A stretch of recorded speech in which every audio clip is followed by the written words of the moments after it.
Hello everyone. Welcome back to Online Help Guide. Today, in this video, I will be showing you how to change username in Telegram. First, open the Telegram app on your phone. Tap on three horizontal lines, which are located at the upper left corner of the screen. Now, tap on the settings from the label. Click on username, which is under your phone number. You can see your username in the text field. Clear the username and type the username you want.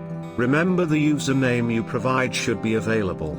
Otherwise, you cannot change your username. Once you provide the username, click on the tick mark icon on the top right corner of the screen. And you will successfully change your username in Telegram.